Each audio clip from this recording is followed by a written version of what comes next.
Assalamualaikum warahmatullahi wabarakatuh. Perkenalkan, nama saya Muhammad Luhi Aulia Almani Lubis. Saya Kelvin Teguh Dermawan. Saya M. Agung Kurniawan. Saya Fajri Firdaus. Saya Muhammad Rafa Aryansyah. Di sini kami akan membuat video tentang inovasi penanggulangan sampah plastik berdasarkan prinsip kimia hijau. Saya akan menyebutkan alat dan bahan untuk membuat tas jinjing dari bahan bungkus kopi. Yang pertama ada gunting tajam, jarum jahit, dan benang nilon, penggaris 1 meteran, spidol untuk tanda. Selanjutnya ada bahan. Yang pertama ada plastik bungkus kopi bekas, kain furing, resleting, tali tas, dan kancing.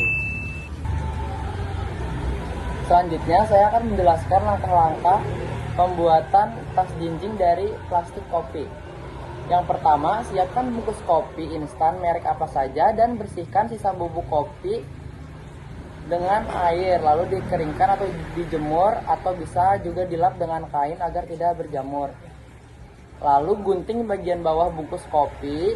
Bungkus kopi dapat dikombinasikan dengan bungkus kopi yang lain sesuai dengan selera masing-masing. Selanjutnya itu gunting bungkus kopi membentuk 2 sama rata sehingga terbentuk 2 bagian.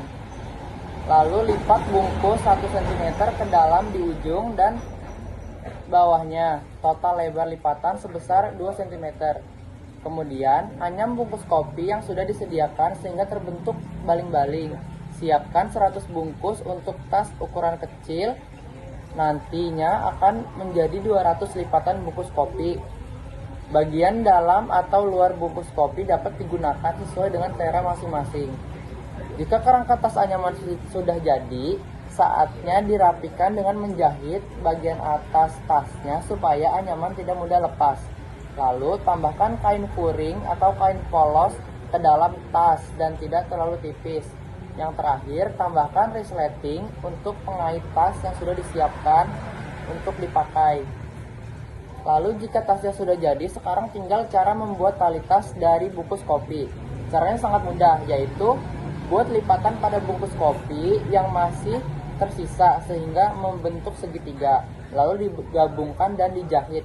Setelah itu tas siap untuk dipakai. Selanjutnya ada kelebihan dan kekurangannya. Kelebihannya tahan air dan mudah dibersihkan, memanfaatkan limbah plastik bungkus kopi yang sulit terurai, kuat dan bisa membawa beban sedang. Desain bisa dibuat unik sesuai kreativitas, ramah lingkungan, membantu pengurangan sampah plastik. Lalu ada kekurangannya, membutuhkan ketelitian dan waktu cukup lama. Jika jahitannya kurang kuat, tas bisa mudah rusak. Plastik tidak elastis, sehingga tidak fleksibel seperti tas kain. Perlu alat seperti lem tembak dan jarum khusus untuk hasil terbaik. Yang selanjutnya saya akan menjelaskan tentang manfaat dan kegunaannya. Manfaat yang pertama yaitu mengurangi limbah plastik kemasan kopi yang sulit diurai. Yang kedua, menumbuhkan kreativitas dan kesadaran daur ulang. Yang ketiga, sebagai alternatif tas ramah lingkungan selain tas kain. Yang keempat, sarana edukasi lingkungan di sekolah maupun universitas. Yang kelima, ini termasuk contoh penerapan langsung prinsip kimia hijau. Yang keenam, ini dapat membuka peluang usaha kreatif berbasis daur ulang. Dan manfaat yang terakhir yaitu dapat mengurangi ketergantungan terhadap kantong plastik sekali pakai.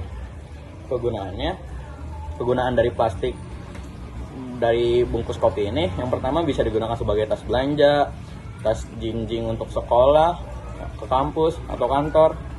Bisa juga menjadi tas souvenir dalam hadiah dan menjadi produk usaha kreatif daur ulang.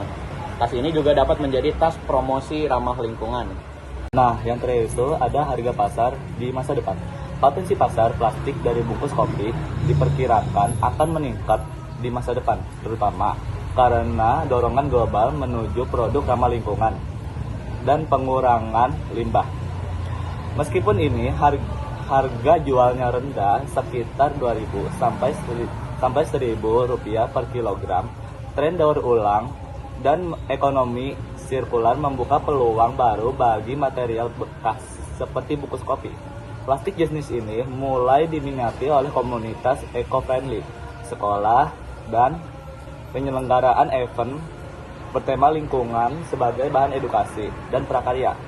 Misalnya, bungkus kopi bisa dijadikan bahan untuk membuat kerajinan tangan, poster, kampanye, atau proyek lingkungan lainnya. Lebih jauh, bungkus kopi bekas memiliki potensi besar untuk dikembangkan sebagai produk UMKM dan souvenir unik seperti tas, dompet, atau keranjang yang memadukan nilai estetika, fungsional, dan kepedulian lingkungan. Bila dikemas dengan baik, diberi nilai cerita, storytelling, produk-produk ini bisa memiliki nilai jual tinggi, terutama pasar oleh-oleh, pameran, dan toko online yang mengangkat tema keberlanjutan. Dengan dukungan inovasi, kesadaran masyarakat, dan kemitraan industri, harga dan nilai pasar plastik dari bungkus kopi dapat meningkat secara signifikan ke depannya. Berdasarkan prinsip yang kami berikan, ini termasuk prinsip kimia. Nah, yang pertama pencegahan atau prevention. Lebih baik mencegah limbah daripada membersihkannya setelah terbentuk. Menggunakan bungkus kopi bekas berarti menghindari plastik sekali pakai berakhir di TPA atau laut. Yang kedua, ekonomi atom atau atom ekonomi. Desain metode sintesis kimia agar semua bahan masuk ke dalam produk akhir. Hampir semua bagian bungkus plastik dimanfaatkan secara maksimal menjadi tas tanpa banyak potongan terbuang. Yang kelima, gunakan pelarut dan zat tambahan lebih aman atau cover cloth and outlet. Hindari penggunaan bahan tambahan yang berbahaya. Dalam proses pembuatan tas tidak digunakan pelarut berarti seperti thinner, hanya lem tembak, dan bahan mekanis. Yang keenam, efisiensi energi. Minimalkan konsumsi energi, gunakan suhu kamar jika mungkin. Proses pembuatannya hanya membutuhkan panas ringan atau setrika dan sebagian besar dilakukan secara manual, hemat energi. Yang ke-10, desain untuk degradasi. Produk harus dapat terdegradasi dengan aman di akhir masa pakainya. Tas bisa dirancang agar dapat diolah menjadi komponen yang bisa didaur ulang kembali, misalnya dipisahkan menjadi plastik dan kain. Selanjutnya, prinsip ke-7, gunakan bahan baku terbarukan. Gunakan bahan baku terbarukan daripada yang berasal dari sumber tak terbarukan. Bila furing dibuat dari kain perca bekas, prinsip ini juga ikut diterapkan.